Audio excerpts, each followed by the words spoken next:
Friends, welcome to స్ఫూర్తి news. స్ఫూర్తి live కార్యక్రమం వీక్షిస్తున్న మీ అందరూ కూడా ధన్యవాదాలు తెలియజేస్తూ ఈనాటి ప్రధాన పత్రికలోని వార్తా విశేషాలు చూసే ముందు మన స్ఫూర్తి న్యూస్ ను సబ్స్క్రైబ్ చేసుకోండి. మిత్రులు దయచేసి సబ్స్క్రైబ్ చేసుకోండి.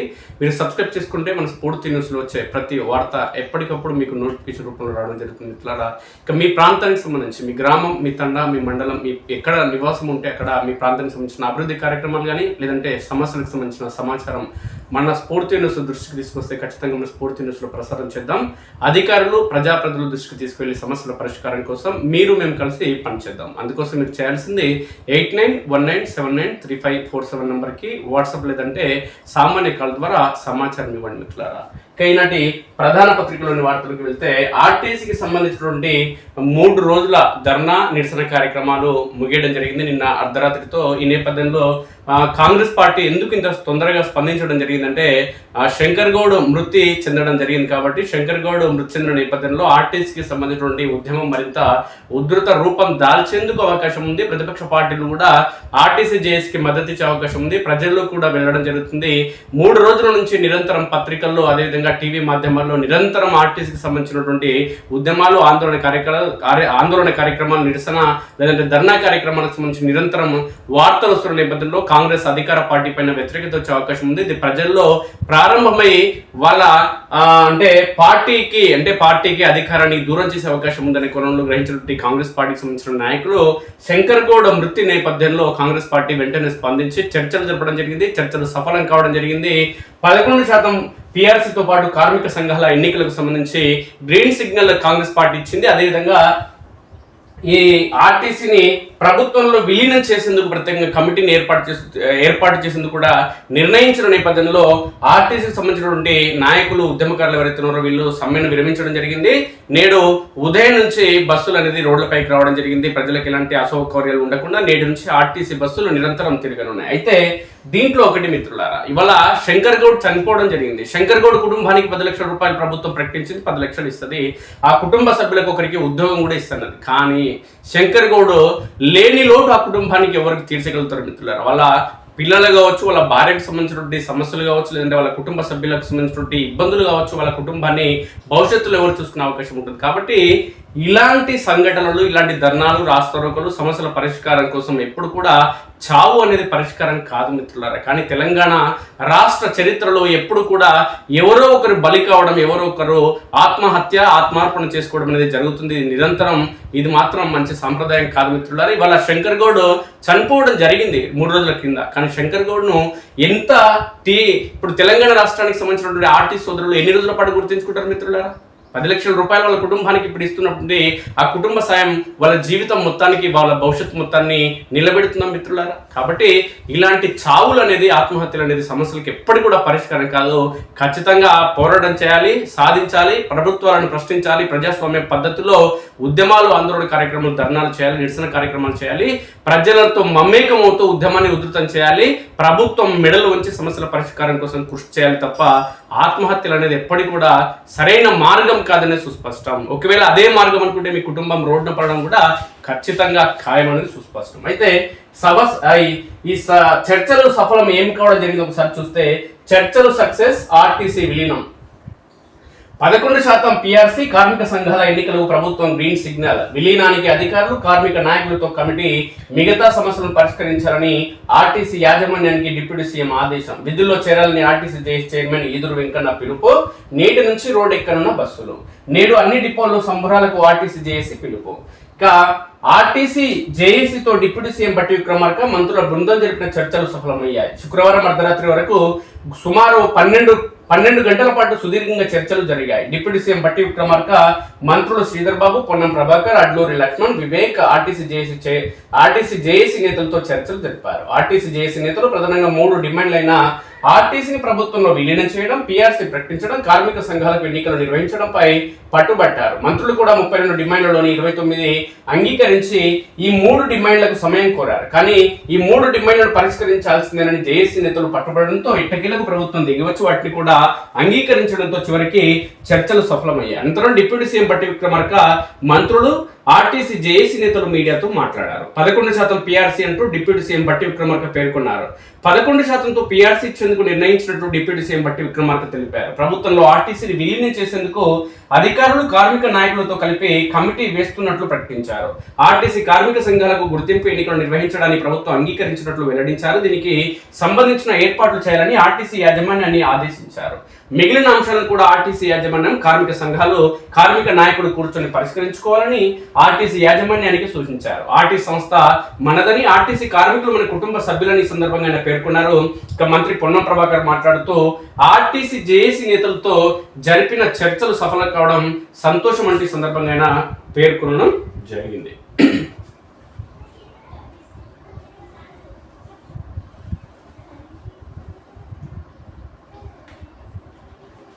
ఇక శుక్రవారం అర్ధరాత్రి నుంచి బస్సులు యథావిధిగా నడపాలని అటు అధికారులు, ఇటు కార్మికులందరూ విధుల్లో చేరాలని సూచించారు. ఈ అవకాశాన్ని చాలా మంది తమకు అనుకూలంగా మలుచుకొని శవరాజకీయాలకు పాల్పడుతున్నారని సందర్భంగా అధికార కాంగ్రెస్ పార్టీకి సంబంధించిన మంత్రులు విమర్శించారు. అందరూ కలిసి ప్రయాణికులకు మెరుగైన సేవలు అందించాలని కార్మికులకు కోరారు. ఇక ప్రభుత్వానికి ధన్యవాదాలంటూ ఆర్టీసీ జేసీ పేర్కొంది. కొన్నేళ్లుగా పెండింగ్ లో ఉన్న అంశాలను కాంగ్రెస్ ప్రభుత్వం సానుకూల దృక్పథంతో అంగీకరించినందుకు ఆర్టీసీ జేసీ చైర్మన్ ఈదురు వెంకన్న ధన్యవాదాలు తెలిపారు. ప్రభుత్వంలో ఆర్టీసీ విలీనం అంశం ఏళ్లుగా పెండింగ్ లో ఉందని, దీని పట్ల ప్రభుత్వం అనుకూల నిర్ణయం తీసుకున్నందుకు కార్మికుల పక్షాన కృతజ్ఞతలు తెలుపుతున్నట్లు పేర్కొన్నారు. గత అమరుల ఆకాంక్షలను, కార్మికుల కలను సహకారం చేసినందుకు ధన్యవాదాలు తెలిపారు. ఆర్టీసీని ప్రభుత్వంలో విలీనం చేయడం, కార్మిక సంఘాలకు ఎన్నికలు నిర్వహించడం, 11% పీఆర్సీ ప్రకటించినందుకు ధన్యవాదాలు అంటూ వెల్లడించారు. ఇక మిగతా సమస్యలను కూడా ఆర్టీసీ పరిష్కరిస్తుందంటూ ప్రభుత్వం హామీ ఇచ్చిందన్నారు. అలాగే గత ప్రభుత్వంలో సమ్మెకాలంలో నమోదు చేసిన కేసులు అన్ని ఎత్తివేయాలని కోరడంతో దానికి ప్రభుత్వం అంగీకరించిందన్నారు. కార్మికులందరూ విధుల్లో చేరాలని విజ్ఞప్తి చేశారు. కార్మిక సంఘ నేత అశ్వత్థామరెడ్డి, థామస్ రెడ్డి మాట్లాడుతూ కార్మికుల సమస్యలను పరిష్కరించినందుకు ప్రభుత్వానికి ధన్యవాదాలు తెలిపారు. సందర్భంగా శనివారం అన్ని డిపోల్లో సంబురాలు నిర్వహించాలంటూ ఆర్టీసీ జేఏసీని సందర్భంగా పిలుపునివ్వడం జరిగింది.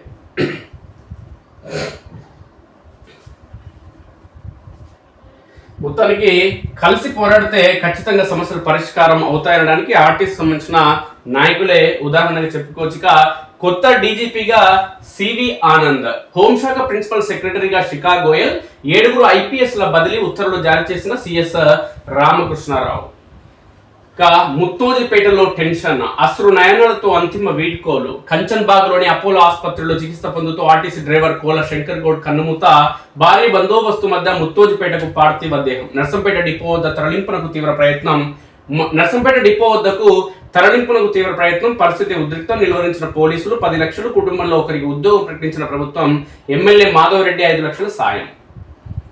6 గంటలకు కోల శంకర్ గౌడ్ అంతిమ యాత్ర ప్రారంభం. ముత్తోజిపేటలో రాత్రి 7 గంటలకు అంత్యక్రియలు పూర్తి. నిన్న బందోబస్తును పర్యవేక్షించిన Warangal police commissioner Sanpreet Singh.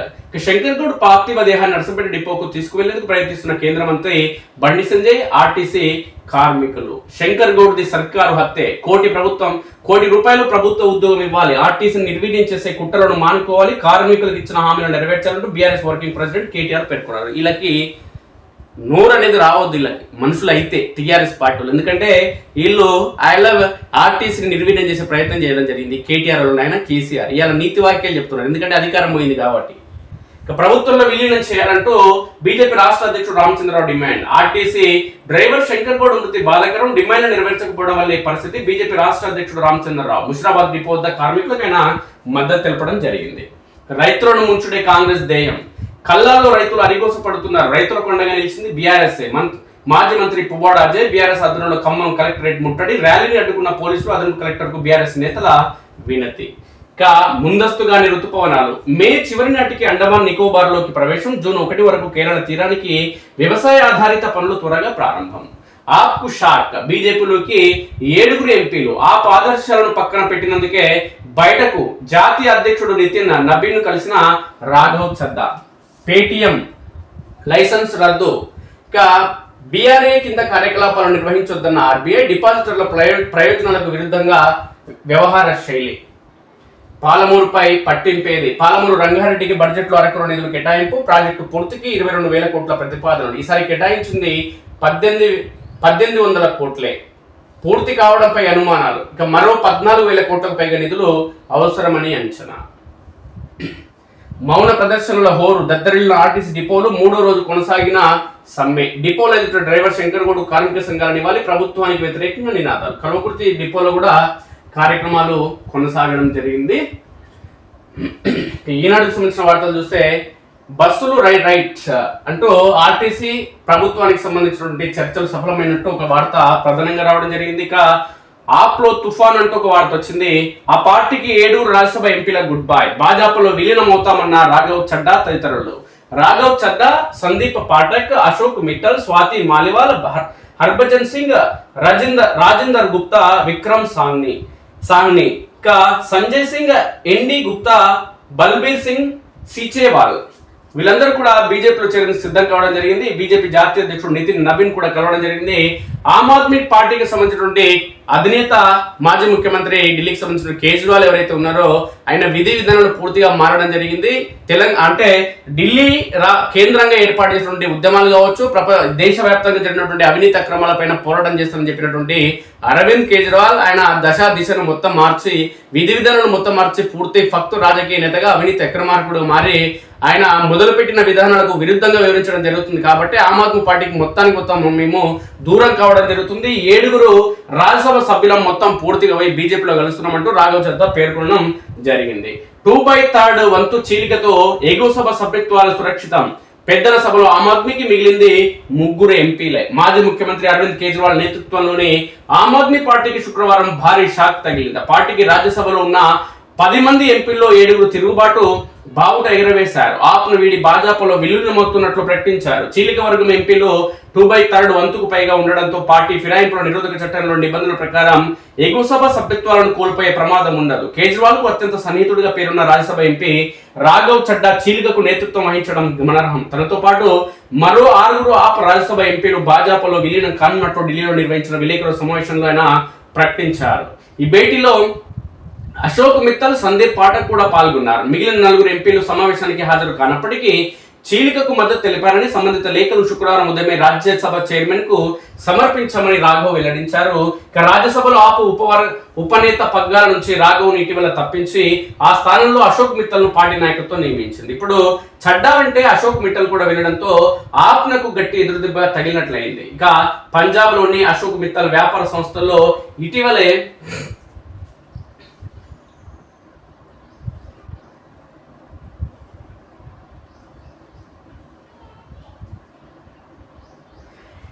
Enforcement directorate సోదాలు నిర్వహించింది. ఢిల్లీ నుంచి రాజ్యసభకి ఎంపికైన స్వాతి మాలివాల్ ఇదివరకు పార్టీ నాయకత్వంతో విభేదించిన ఆపు సభ్యురాలుగానే ఇప్పటి వరకు కొనసాగారు.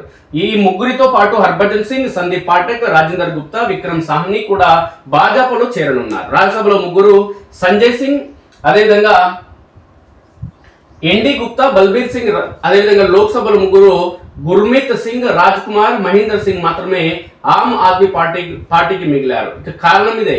రాఘవ్ చద్దా పేర్కొన్నారు, నేను పార్టీ కార్యకలాపాలకు దూరం జరగడానికి గల కారణం ఇప్పుడు చెప్తున్నాను. ఏ ఉద్దేశాలతో ఆప్ ఏర్పడిందో వాటికి దూరంగా జరిగింది. కొన్నేళ్లుగా దేశం కోసం కాకుండా వ్యక్తిగత ప్రయోజనాల కోసం పనిచేస్తుంది. నేను వారి నేరాల్లో భాగం కావాలని అనుకోవడం లేదు. సరైన పార్టీలో ఉన్న భావన నాలో లేదు. అందుకే ఆప్నకు దూరమై ప్రజలకు దగ్గరవుతున్నానని రాఘవ్ చద్దా ప్రకటించారు. ఇది భాజపా కుట్రే అంటూ ఆప్ నేతలు అంటున్నారు. కేంద్రంలో అధికారంలో ఉన్న భాజపా మరోసారి పంజాబీలకు ద్రోహం చేసిందని ఆప్ అగ్రనేత కేజ్రీవాల్ మండిపడ్డారు. పార్టీని వీడిన 7 ఎంపీల్లో స్వాతి మాలివాల్ మినహా అందరూ పంజాబ్ నుంచి రాజ్యసభకు ఎంపికయ్యారు. రాఘవ్ చడ్డాను ఒక పావుగా వాడి తమ పార్టీలో చీలిక తెచ్చేందుకు భాజపా కుట్ర పన్నిందని ఆప్ నేత సంజయ్ సింగ్ ఆరోపించారు. మంత్రిని చేస్తామంటూ చడ్డాకు కేంద్ర మంత్రి అమిత్ షా ఆశ పెట్టారని పేర్కొన్నారు. తమ ఎంపీలను ఈడీ దాడులతో భయపెట్టారని విమర్శించారు. ఇవన్నీ నిరాధారమైన ఆరోపణలంటూ భాజపా తోసిపుచ్చింది. ఇక దారి తప్పినందుకే ఈ పరిస్థితి అంటూ అన్నా హజారే పేర్కొన్నారు. ఆమ్ ఆద్మీ పార్టీ సరైన మార్గంలో కొనసాగి ఉంటే రాఘవ్ చడ్డా సహా 7 రాజ్యసభ ఎంపీలు పార్టీని వీడేవారు కాదని సామాజిక ఉద్యమకారుడు అన్నా హజారే పేర్కొన్నారు. ఆప్లో ఇబ్బందులు ఎదురైనందువల్లే వారి నిర్ణయం తీసుకుని ఉంటారని అభిప్రాయపడ్డారు. నీ గురువే కదరా కేజ్రీవాల్, అన్నా హజారే. నువ్వు చేసే దొంగ పనులకి అన్నా హజారే పార్టీ నుంచి కానీ నీ విధి విధానం నుంచి ఎప్పుడో దూరం అయ్యాడు. అరే ఈ కేజ్రీవాల్ అంటాడు దొంగ తయారైండు, ఫక్తు రాజకీయ నాయకుడు, వీడు బ్రోకరు, అవినీతి అక్రమార్కుడు అని చెప్పి అన్నా హజారే నిన్ను అనేక సార్లు విమర్శలు చేయడం జరిగింది. వీడు దొంగగా మారినందుకే ఇవాళ ఆమ్ ఆద్మీ పార్టీ నుంచి అనేక మంది పోవడం జరుగుతుందంటూ అన్నా హజారే పేర్కొన్నాడు. నీకు పార్టీ పరంగా లేదంటే అవినీతి అక్రమాలకు విరుద్ధంగా పోరాటం చేసినటువంటి అన్నా హజారే ఇప్పుడు చెప్తున్నాడు దొంగ పనుల గురించి.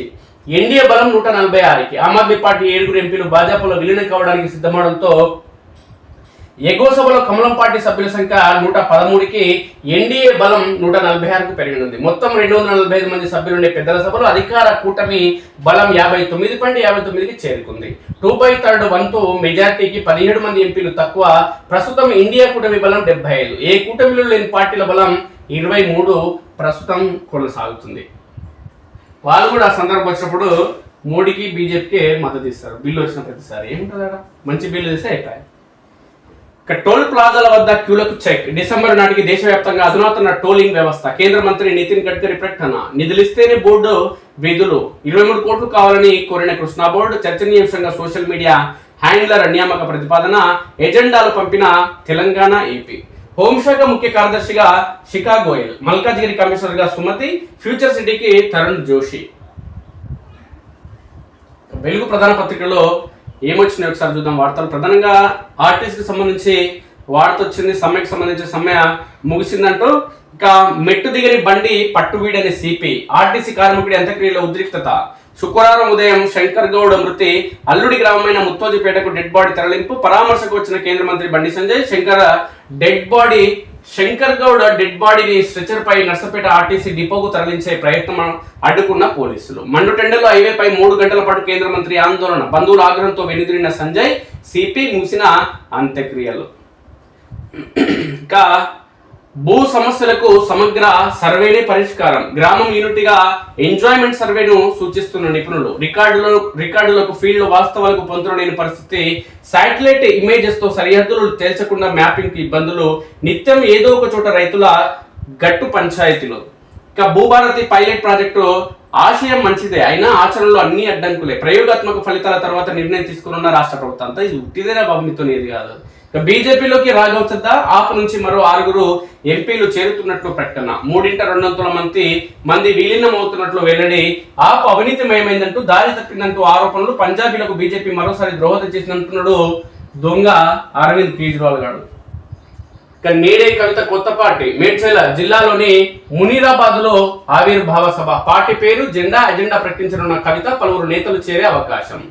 రాష్ట్రంలో నేడు మరో రాజకీయ పార్టీ ఆవిర్భవించనుంది. బీఆర్ఎస్ నుంచి తెగదెంపులు చేసుకున్న కల్వకుంట్ల కవిత కొత్త రాజకీయ శక్తిగా ఎదిగేందుకు పార్టీని ఏర్పాటు చేయబోతున్నారు. శనివారం ఉదయం 10 గంటలకు మేడ్చల్ జిల్లా మునీరాబాద్ లోని అద్వయ కన్వెన్షన్ సెంటర్ లో రాజకీయ పార్టీని ఆమె ప్రకటించనున్నారు. పార్టీ ఏర్పాటు ప్రక్రియలో కవిత అనేక జాగ్రత్తలు తీసుకోవడం జరుగుతుంది.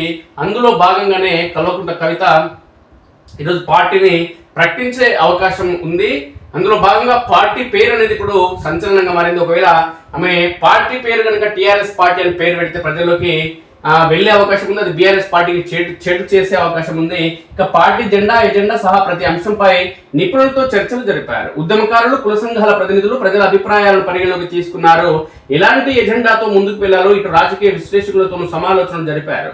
పొలిటికల్ అనలిస్ట్ ప్రశాంత్ కిషోర్ తో చర్చలు జరిపారు. ఏం చేయాలి, ఎలా ముందుకు వెళ్ళాలి, పార్టీ ఎజెండా ఏముండాలి వంటి అంశాలపై పీకేతో ఆమె చర్చించారు.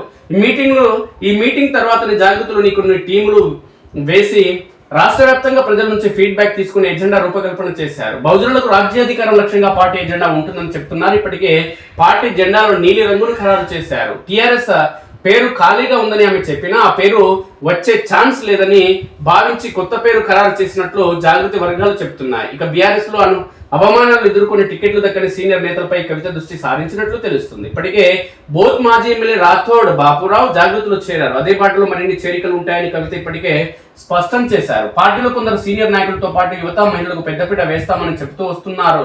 ఎస్సీ ఎస్టీ బీసీలకు ప్రాధాన్యత కల్పిస్తామంటున్నారు. గాంధీజీ సర్వోదయ కాన్సెప్ట్ ఆధారంగానే తమ పార్టీ ఎజెండా ఉంటుందని తేల్చి చెప్పారు.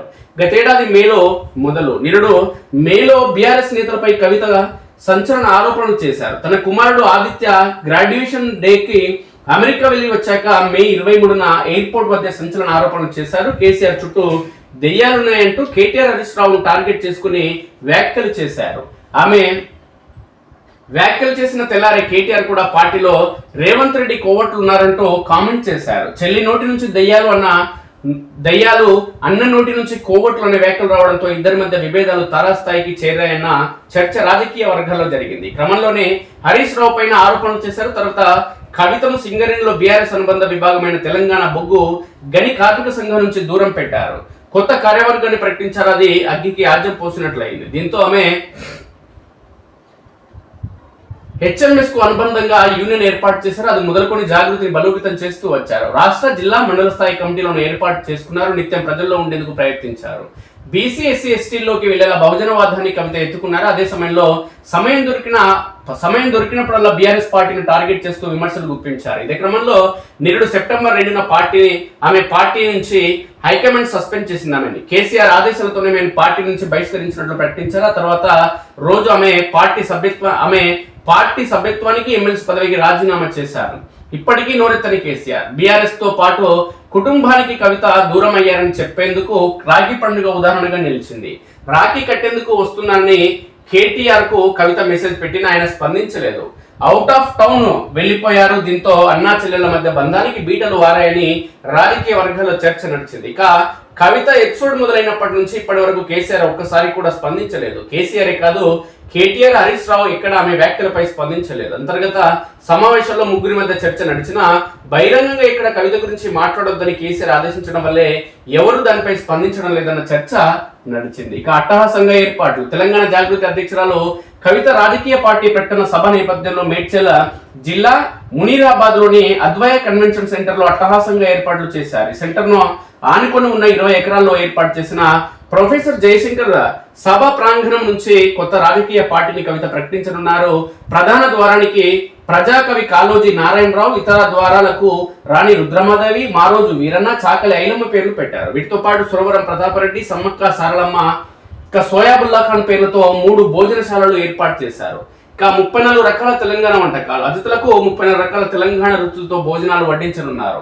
నాన్ వెజ్ లో తలకాయ కూర, బోటి ఫ్రై, తెలంగాణ మటన్ కర్రీ, ఇక నాటుకోడి పులుసు, ఇక బొమ్మిడాయిల పులుసు, హైదరాబాద్ చికెన్ దమ్ బిర్యానీ, మిర్చికా సాలన్, ఎగ్ ఇగురు, ఇక వెజిటేబుల్ లో బగారా బైగన్, ఇక మసాలా కర్రీ, కందగడ్డ ఫ్రై, పాలకూర, మామిడి పప్పు, ఆలు టమాటా, చామగడ్డ పులుసు, కచ్చారు సిద్ధం చేశారు. వీటితో పాటు తెలంగాణ ప్రత్యేక వంటకాలుగా పేరుగాంచిన మక్క గారెలు, జొన్న రొట్టె, సర్వపిండి, బూరెలు, అరిసెలను కూడా మెనూలో చేర్చారు. ఇక bagara rice, white rice, sambar, రోటీ, పచ్చడి, దోశ, ఆవకాయ తదితర వంటకాలను ఏర్పాటు చేశారు. ఇది ఆమె షెడ్యూల్ ఇవాళ ఏ విధంగా ఉందంటే, శనివారం ఉదయం 7:30 గంటలకు కవిత బంజారాహిల్స్ లోని తన నివాసం నుంచి ర్యాలీగా అమరవీరుల స్తూపం వద్దకు బయలుదేరుతారు. 8:15 అమరవీరుల స్తూపం వద్ద నివాళులర్పించి 8:25 అక్కడి నుంచి బయలుదేరుతారు. 9:30 గంటలకు మేడ్చల్ జిల్లా మునిరాబాద్ లోని అద్వయ కన్వెన్షన్ హాల్ కు చేరుకుంటారు. 10 గంటలకు పార్టీ జెండా ఆవిష్కరిస్తారు. 10:05 ప్రసంగం ప్రారంభించి గంటన్నర పాటు ఆమె మాట్లాడడం జరుగుతుందంటూ ఈ సందర్భంగా పేర్కొనడం జరిగింది. కవిత పార్టీ పెడితే ఇంకా టీఆర్ఎస్ పార్టీలో ఇంకా బీఫామ్ రానులు ఎవరైనా ఉంటే వాళ్ళందరూ కూడా బలమైన అభ్యర్థులు ఉంటే పోతే అంతో ఇంత ఎఫెక్ట్ చూపించవచ్చు. దాంట్లో ఏం డౌట్ లేదు. ఎందుకంటే వ్యక్తిగతంగా నియోజకవర్గాల్లో ఉన్న వాళ్ళకున్నటువంటి బలాన్ని బట్టి ఆయా నియోజకవర్గాల వాళ్ళు బలం చూపించవచ్చు, గెలిచే అవకాశాలు కూడా ఉంటాయి కొన్ని సీట్లు. కానీ రాజకీయాలను శాసించే స్థాయికి మాత్రం కవిత పోదు. ఇక బెంగాల్ ఫైల్స్ బయట పెడతాం. బెంగాల్లో అధికారంలోకి రాగానే తృణమూల్ ప్రభుత్వ ఆకృత్యాలు, దోపిడీ ఫైళ్లను బయట పెడతామంటూ మోదీ పేర్కొన్నారు.